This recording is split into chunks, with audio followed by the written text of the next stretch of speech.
Okay, so let's talk about Newman a bit.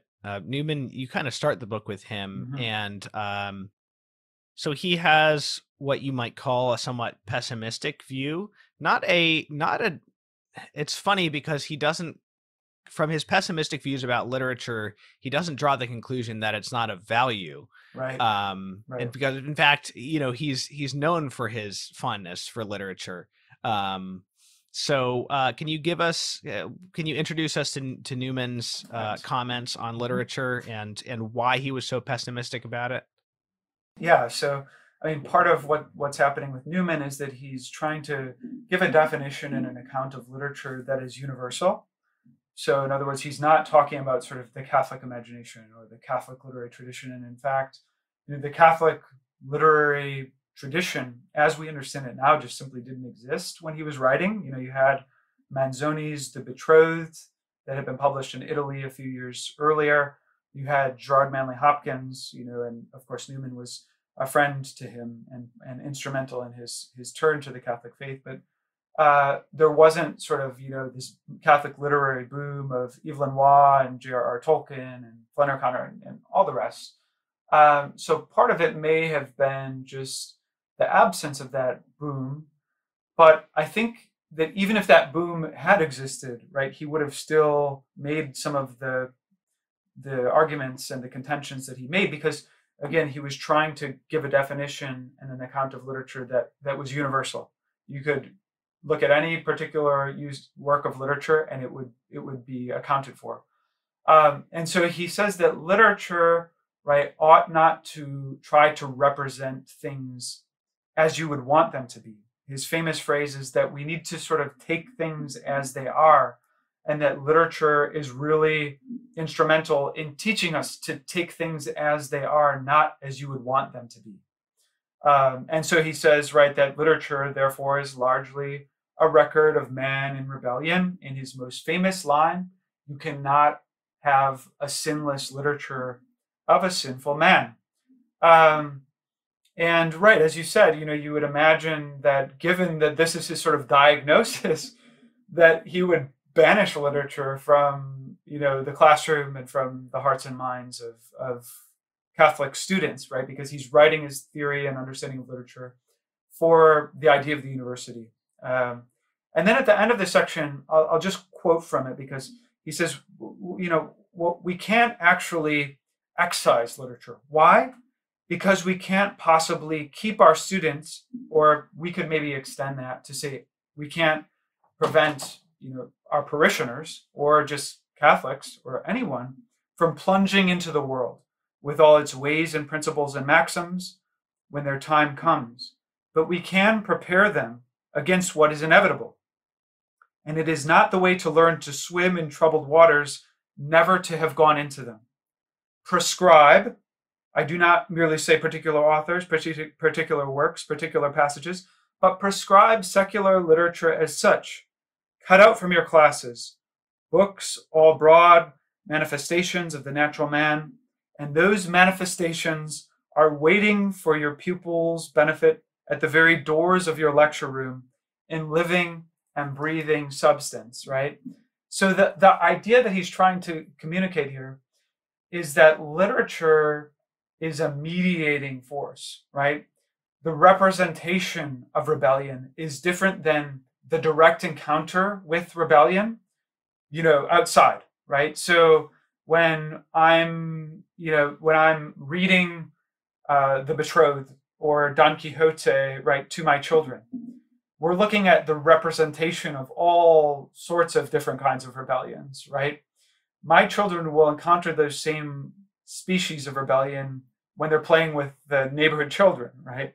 But the way in which we encounter those rebellions in literature allows us to discuss it in a sort of detached and mediated way that prepares them to be able to encounter what the neighborhood kids are up to in a sort of more prudent manner, right?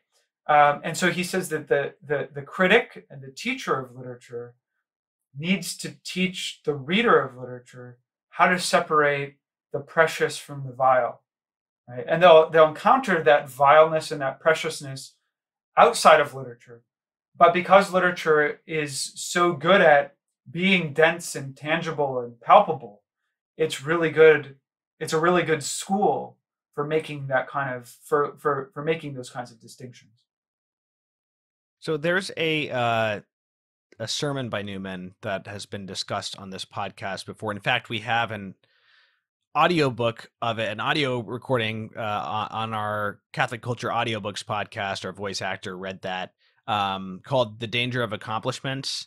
And in this sermon, he talks a little bit about some of the dangers of literature, and some of it connects to a little bit about what Augustine said about his experience of drama, which is the danger of divorcing sentiment from action. So Newman talks about, even like, let's set aside immoral novels. Let's say you're reading a novel with a great, edifying message. What you're doing is indulging in noble thoughts sort of almost for its own sake, and it's not necessarily connected to action. So the danger is that you have the most noble thoughts in the world lying around on your couch and, wishing ever so much. I think he says wishing ever so much that you could get up or something like that.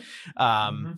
Something I very much relate to again. And is that sort of similar to what Augustine talked about with his experience of the emotions that you experience in witnessing a tragedy on the stage? Yeah, absolutely. In the Confessions, Augustine says that when he would go to stage plays, if they didn't make him overwhelmingly miserable and sad, he would go and complain to the theater manager because, right, he came here to get his money's worth, and getting his money's worth meant to make him miserable, but not the kind of misery that we can sometimes call misericordia or sympathy or, right, a sort of just mercy for our fellow man. In fact, yes, he said, he sort of sets it up so that if you were to show mercy to these stage actors, you would be, be institutionalized in a mental house. You go run on stage, let me help you, sir. Right? I'm sorry that you're suffering. It would be absurd.